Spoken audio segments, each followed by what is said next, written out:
Queen Victoria begged her doctor to help her stop having children. Condoms existed. Albert knew about them. So why didn't he make the choice? That question sounds almost absurd when you first hear it. We've been telling the Victoria and Albert story for over a century, and it's always framed the same way. The greatest love story in royal history. The passionate queen and her handsome German prince. 9 children, proof of their devotion. And then, tragedy. Albert dies at 42. Victoria spends 40 years in black, mourning the man she called her angel. It's a beautiful story. It's also incomplete, because here's what gets left out. Victoria hated being pregnant. Not quietly, not privately, not with the resignation expected of a Victorian wife. She hated it, vocally, repeatedly, in letters and diary entries that survive to this day. She called it the shadow side of marriage. She compared herself to a cow, to a dog. She described babies as ugly creatures that looked like nasty frogs. And she made her feelings known to her doctors, the men who attended her through 9 deliveries over 17 years. 9 children. Think about that number. From 1840 to 1857, Victoria was either pregnant, recovering from birth, or bracing for the next conception for essentially her entire adult life up to age 37. 7 years of actual pregnancy, months of recovery after each delivery, all while ruling an empire. And through all of it, Albert, the educated, systematic, scientifically minded prince who reorganized every other aspect of their household, apparently never considered using the contraception that was readily available to any man of his class and education. We've spent 150 years asking why Victoria had 9 children she didn't want. Maybe it's time we asked why Albert didn't stop it too. Before we get to the marriage, we need to understand how Victoria became so vulnerable to Albert's control in the first place. And that means understanding 2 crises that shattered her confidence before her wedding day. The first was the Flora Hastings affair of 1839. Victoria is 20 years old, barely 2 years into her reign. Lady Flora Hastings serves as lady-in-waiting to Victoria's mother, the Duchess of Kent, a woman Victoria despises. The Kensington system, that suffocating regime of control that had governed Victoria's childhood, had been orchestrated by Sir John Conroy, the Duchess's controller. Victoria emerged from that childhood hating Conroy and anyone associated with him. Flora Hastings was associated with him. When Flora's abdomen began to swell noticeably in early 1839, Victoria and her household leapt to a conclusion that satisfied their suspicions. Flora must be pregnant. The father must be the despised Conroy. Sir James Clark, the royal physician, examined Flora and supported the suspicion. But Flora protested her innocence. She was unmarried. She was, she insisted, a virgin. Victoria demanded further examination. What followed was a humiliation that should have ended careers. A physical inspection confirmed that Flora was Virgo intacta, incapable of pregnancy because she had never had intercourse. The swelling was a tumor on her liver. By July 1839, Flora Hastings was dead, and the press and public blamed Victoria for hounding an innocent woman to her grave. Did Victoria apologize? Did she acknowledge her mistake? She resisted taking responsibility until the evidence became undeniable. Even then, her contrition felt forced. It was the lowest point of her early reign, but it wasn't the only low point that year. The second crisis came just weeks later, the bedchamber crisis of May 1839. Lord Melbourne's Whig government fell, and Sir Robert Peel was asked to form a Tory administration. But Peel demanded that Victoria replace some of her Whig ladies of the bedchamber with Tory supporters. Victoria refused. She clung to her ladies, women she trusted, women who had been loyal to her through the Flora Hastings disaster, and her refusal nearly caused a constitutional crisis. Melbourne returned to power, but Victoria's stubbornness had exposed something dangerous. She was emotionally dependent. She needed people around her who made her feel safe. And when Albert arrived 5 months later, she transferred that dependence to him with an intensity that would shape their entire marriage. This is the Victoria that Prince Albert of Saxe-Coburg-Gotha married in February 1840, a young queen who had been publicly humiliated, politically weakened, and left desperate for someone she could trust absolutely. Albert walked into a vacuum of her making, and he filled it completely. Victoria and Albert married on the 10th of February 1840 at the Chapel Royal, St. James's Palace. She had proposed to him herself. Protocol demanded it, since no man could presume to propose to a queen. Her journal entries from the engagement reveal a young woman intoxicated by physical attraction. She wrote about his beauty, his figure, the pleasure of dancing with him, the way he looked in his tight breeches. This was not a cold dynastic arrangement. Victoria desired Albert, and that desire never wavered for 21 years. But here's where we need to talk about what Albert knew, because the claim that an educated German prince in 1840 was ignorant of contraception doesn't survive scrutiny. Albert had studied at the University of Bonn, one of Germany's premier institutions, natural philosophy, political economy, the sciences. His mentor, Baron Stockmar, was a Belgian physician who had served as personal doctor to Prince Leopold of Saxe-Coburg before becoming Albert's advisor. Stockmar moved in medical and intellectual circles throughout Europe. He was exactly the kind of man who would have known and discussed the reproductive knowledge of the age, and that knowledge was extensive. Animal membrane condoms, crafted from sheep intestines or lamb caca, had been fixtures of European sexual practice since the 17th century. They were sold in London shops under various euphemisms. Apothecaries stocked them. Brothels provided them. Any man who had attended university, served in the military, or moved in cosmopolitan circles would have encountered them. But by 1840, something new was happening. Charles Goodyear had perfected the vulcanization of rubber in 1839, the year before Albert's wedding. The process transformed rubber from a substance that melted in summer heat and cracked in winter cold into something stable, flexible, and durable. Within years, vulcanized rubber condoms would enter the market, cheaper and more reliable than animal membranes. The vulcanization process was international news. Patent disputes between Goodyear in America and Thomas Hancock in England generated headlines and courtroom drama throughout the 1840s. Hancock claimed to have independently discovered the process and patented it in Britain in 1843. The legal battles were covered in newspapers and scientific journals, exactly the publications a curious, reform-minded prince would have read. And contraception wasn't limited to condoms. Francis Place had distributed handbills about birth control throughout London's working-class neighborhoods in the 1820s. His diabolical handbills, as critics called them, described sponges that women could insert before intercourse, along with solutions for washing afterward. Charles Knowlton's The Fruits of Philosophy, published in 1832, discussed contraception explicitly and circulated despite attempts at suppression. When it was republished in 1877, the subsequent obscenity trial became a national sensation, but the information had been available for decades before that. This wasn't secret knowledge available only to radicals and libertines. It was information that any educated man could access if he chose to look.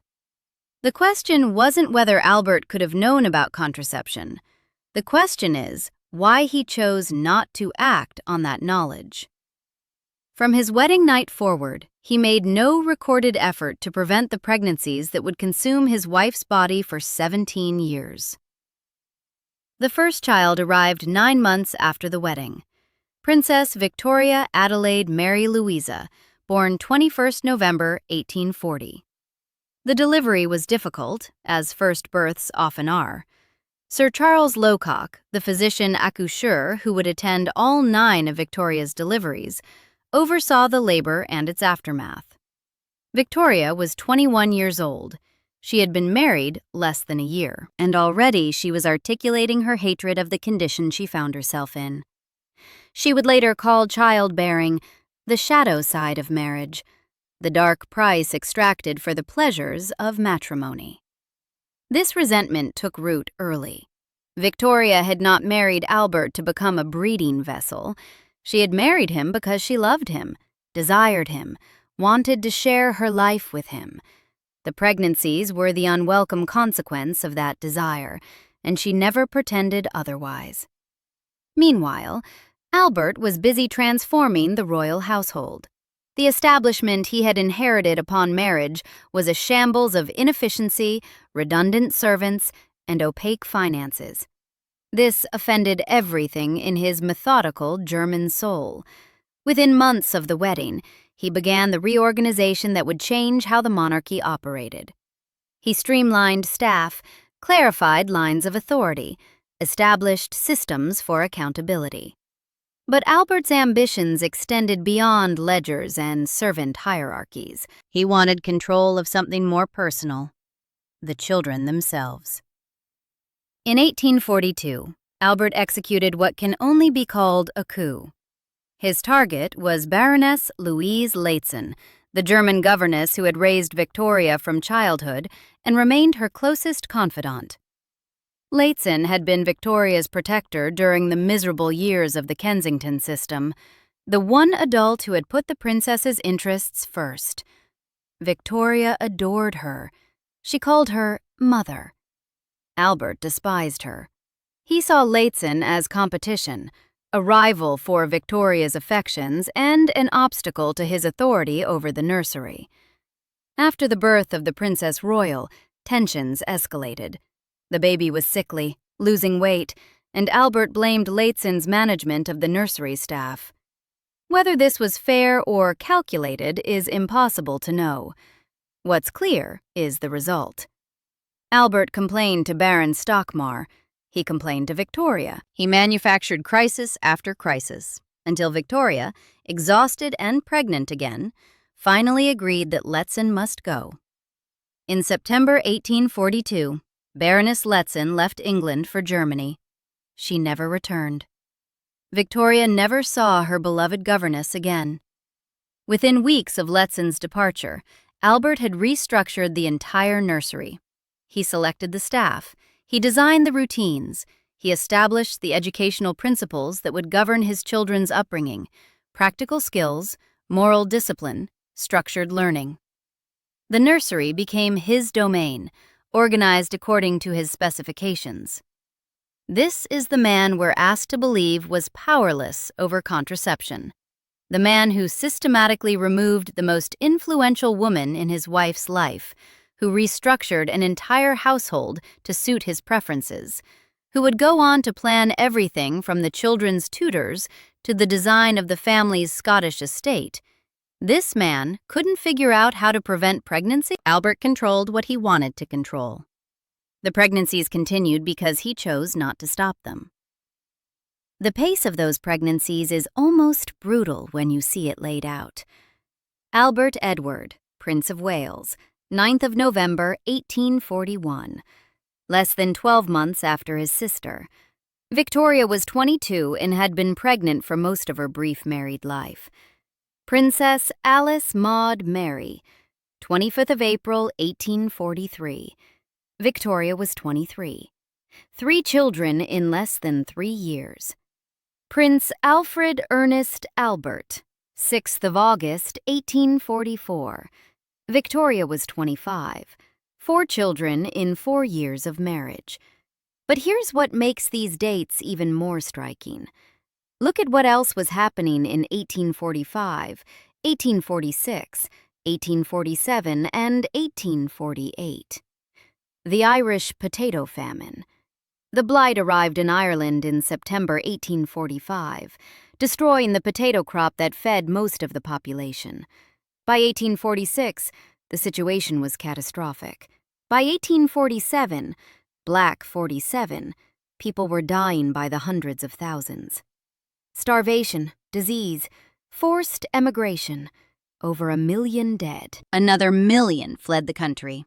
The worst humanitarian disaster in modern British history, unfolding while Britain's queen was confined to her lying-in chambers.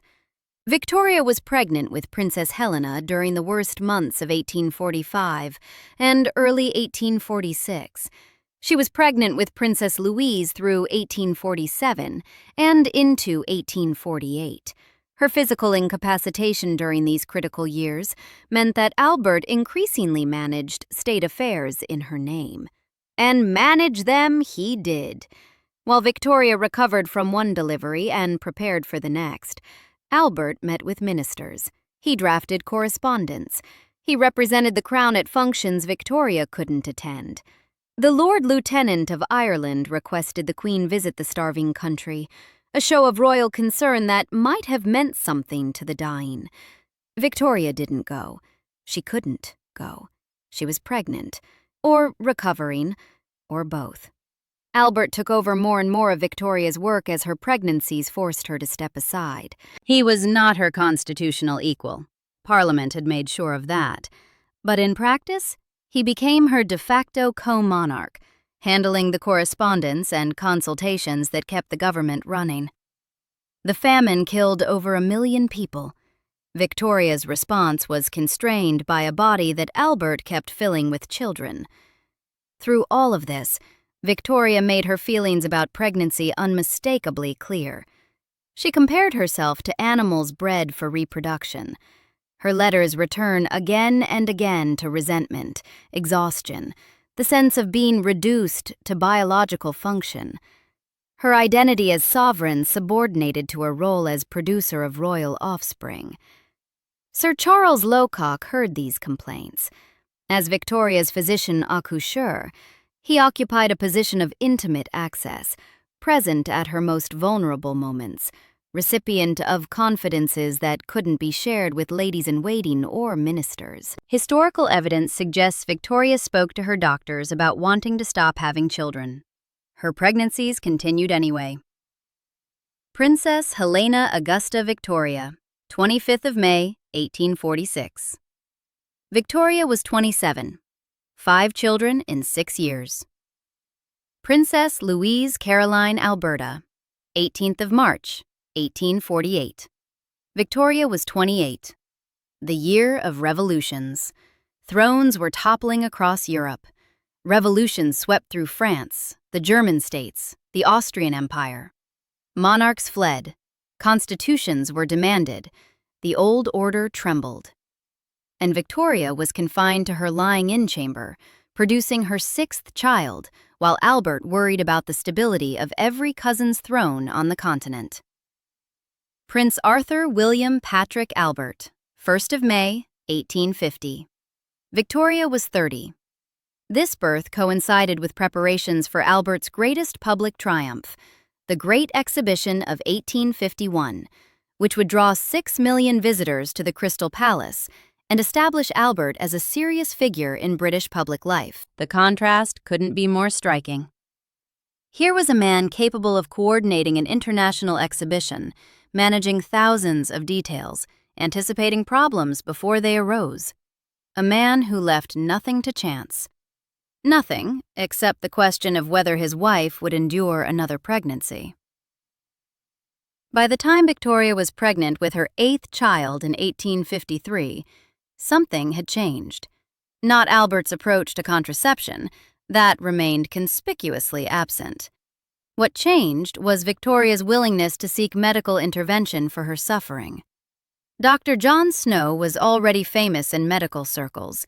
He had mapped the 1854 cholera outbreak in Soho, tracing it to a contaminated water pump on Broad Street and essentially inventing modern epidemiology. But before that achievement, Snow had pioneered something equally revolutionary: the use of chloroform as an anesthetic during childbirth. When Victoria went into labor with Prince Leopold on the 7th of April, 1853, she made a decision that scandalized the religious establishment. She asked for chloroform. The Church of England had been thundering against pain relief during childbirth for years. Genesis was clear, they argued. In sorrow thou shalt bring forth children. Pain was Eve's punishment, passed down to all women. To avoid it was to defy God's explicit command. Victoria didn't care. Dr. John Snow administered chloroform during Leopold's delivery, and Victoria described the effect as soothing, quieting, and delightful beyond measure. She was so pleased with the experience that she used chloroform again for her final delivery, Princess Beatrice, on April 14, 1857. The practice became known as chloroform à la reine, chloroform in the Queen's manner. Victoria's endorsement did more to legitimize pain relief during childbirth than decades of medical argument could have achieved. When the Queen of England said it was acceptable, suddenly it was acceptable. Here's what strikes me about this episode. Victoria was willing to defy religious convention, court opinion, and centuries of tradition to reduce her suffering during childbirth. She actively sought medical intervention. She demanded it.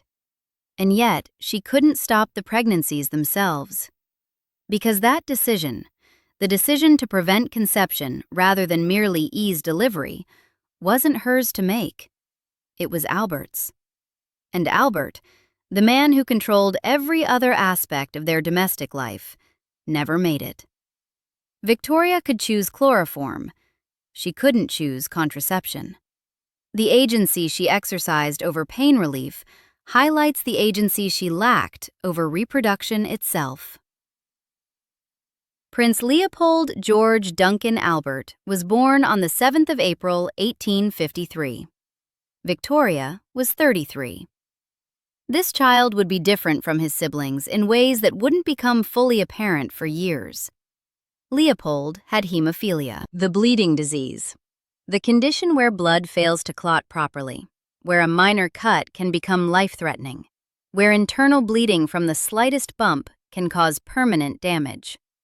Leopold would spend his entire life navigating a world designed to kill him. A fall, a bruise, a tooth extraction. Any of these could trigger the bleeding that his body couldn't stop. He died in 1884, at age 30. A fall in Cannes caused a brain hemorrhage. The boy Victoria never wanted to conceive lived only 3 decades because of genes she never wanted to pass on. But Leopold's suffering was just the beginning. Victoria carried the hemophilia gene. She didn't have the disease herself. Women rarely do. But she transmitted it to her children. At least 2 of her daughters were carriers, Princess Alice and Princess Beatrice. Through them, the royal disease would spread across the crowned heads of Europe, with consequences that would reshape history. The genetic mechanics are worth understanding, because they make Albert's inaction more damning. Hemophilia is X-linked recessive. Women have 2 X chromosomes. Men have 1 X and 1 Y. If a woman carries the defective gene on 1 X chromosome, her other X usually compensates. She's a carrier, but not a sufferer. If a man inherits the defective X, he has no backup. He has the disease. This means that carrier mothers have roughly a 50% chance of passing hemophilia to their sons. Their daughters have a 50% chance of becoming carriers themselves. Victoria and Albert were first cousins, but the phrase undersells their closeness. Victoria's mother and Albert's father were full siblings, children of the same parents, Duke Francis and Duchess Augusta of Saxe-Coburg-Saalfeld. This meant Victoria and Albert shared the exact same pair of grandparents. Their coefficient of inbreeding was elevated well beyond what a typical first cousin marriage would produce. Some commentators have said they were more like siblings than cousins. Genetically, there's truth to that. When you concentrate bloodlines this tightly, Recessive genes that might otherwise remain hidden have a greater chance of expressing themselves. The Saxe-Coburg blood that flowed through both Victoria and Albert, blood that had already intermarried with other royal houses for generations, carried secrets in its chromosomes. Every pregnancy Victoria endured was a gamble with loaded genetic dice. And Albert, the scientifically educated prince who controlled everything else, rolled those dice 9 times. Princess Alice married Louis IV, Grand Duke of Hesse, in 1862. She carried the hemophilia gene. Her son Friedrich died in 1873 at age 2. He fell from a window and the bleeding couldn't be stopped. A 2-year-old child, bleeding to death from injuries that would have been survivable in any child with normal clotting. But Alice's most consequential genetic gift went to her daughter Alexandra. Alexandra married Tsar Nicholas II of Russia in 1894. Together, they had 4 daughters and 1 son. Tsarevich Alexei, born in 1904. Alexei had hemophilia. The heir to the Russian throne was a boy whose body couldn't stop bleeding. Think about what this meant for the Romanov dynasty. Alexei couldn't play like other children. He couldn't fall, couldn't roughhouse, couldn't do anything that might cause a bruise. His parents watched him constantly, terrified that the next bump would be the one that killed him. When bleeding episodes occurred, and they occurred regularly, the imperial family was thrown into crisis. Into this desperation stepped Grigory Rasputin. The Siberian mystic claimed he could ease Alexei's suffering, and somehow, whether through hypnosis, calm suggestion, or pure coincidence, his presence did seem to help. Alexandra became utterly dependent on Rasputin, convinced he was the only thing keeping her son alive. She gave him access to the imperial family. She defended him against all critics. When ministers complained about Rasputin's influence, she had them dismissed. Rasputin's presence at court became a scandal that undermined the credibility of the Romanov regime at exactly the moment when Russia could least afford instability. World War I, the 1917 revolution, the execution of the entire imperial family in a basement in Yekaterinburg. These cataclysmic events had many causes, but one thread runs through the story: a genetic legacy that began with Victoria and Albert. Victoria's hemophilia gene, passed through Alice to Alexandra, contributed to the chaos that ended the Romanov dynasty. Princess Beatrice, Victoria's youngest, carried the gene to Spain.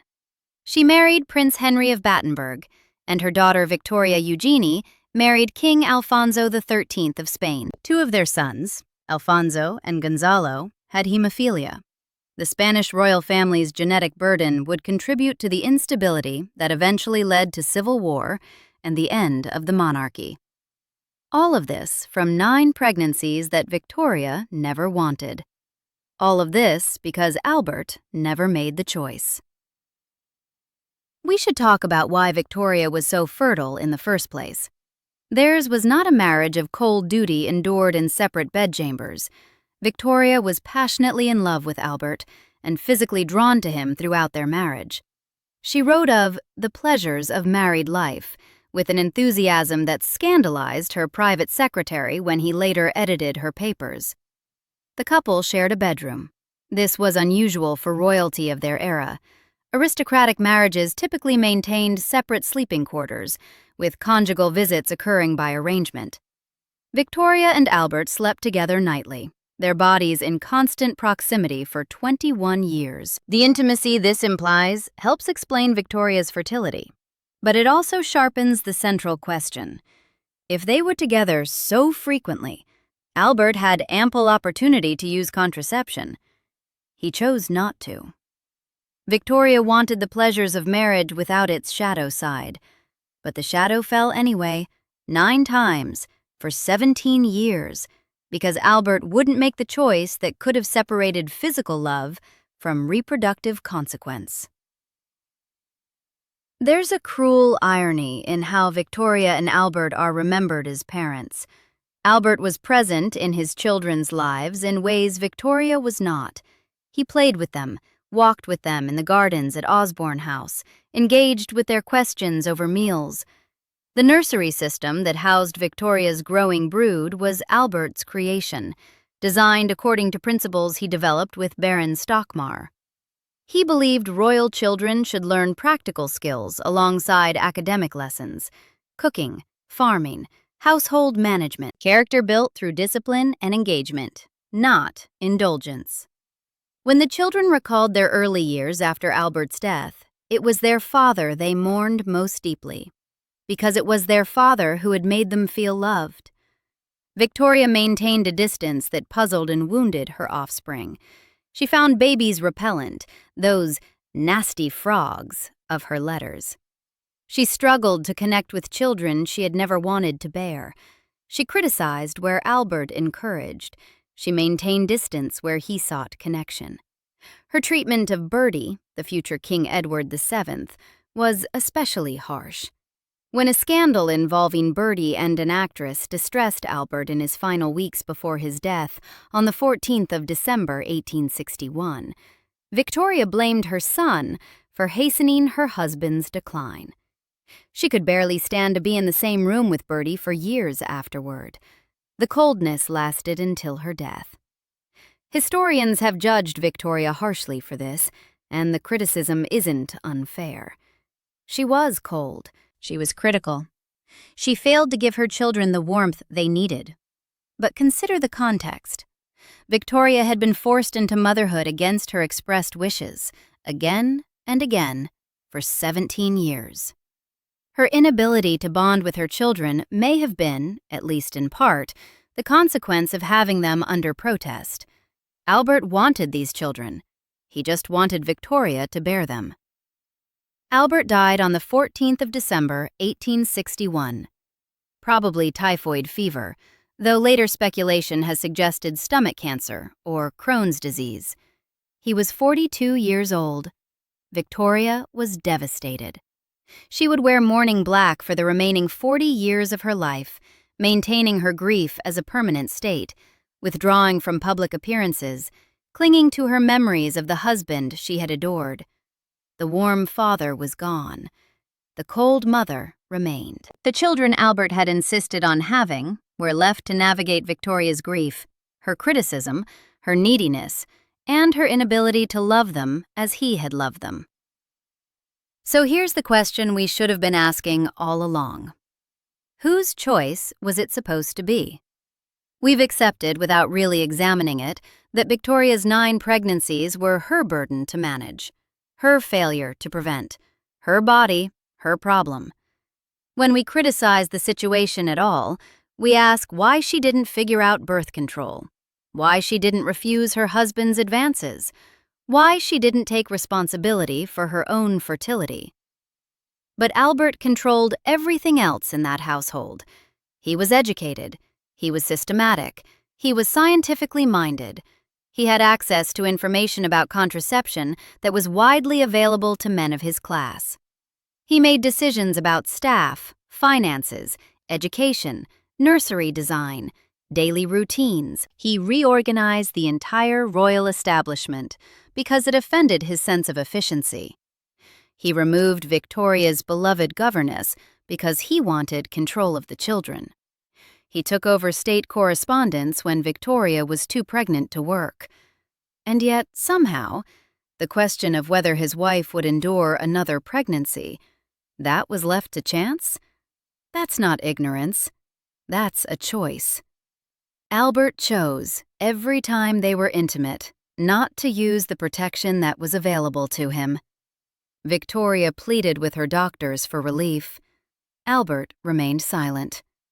Victoria suffered through pregnancy after pregnancy she didn't want. Albert watched and planned the nurseries and selected the tutors for children she hadn't asked to have. We've been telling this story wrong. Not because Albert was a villain. He wasn't. He loved Victoria. He loved his children. By the standards of his time, he was an exceptional husband and father. But by the standards of any time, Reproductive decisions require two people, and for 150 years, we've placed the entire weight of Victoria's pregnancies on her shoulders. Maybe the question isn't why Victoria had 9 children. Maybe it's why we've spent a century and a half not asking why Albert didn't stop at 2. Victoria outlived her husband by 40 years. She reigned until 1901, becoming the longest-serving British monarch to that date. In her letters to her eldest daughter, Vicky, written when Vicky herself was facing marriage and motherhood, Victoria issued warnings that read like dispatches from a survivor. Childbearing was the shadow side of marriage. Pregnancy was degrading. Babies were ugly. These weren't the sentiments of a woman who had struggled to accept her natural role.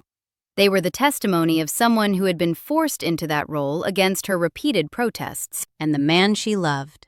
The man she mourned for 40 years. The man history remembers as her perfect partner. He made the choice that kept her there. Subscribe for more stories like this.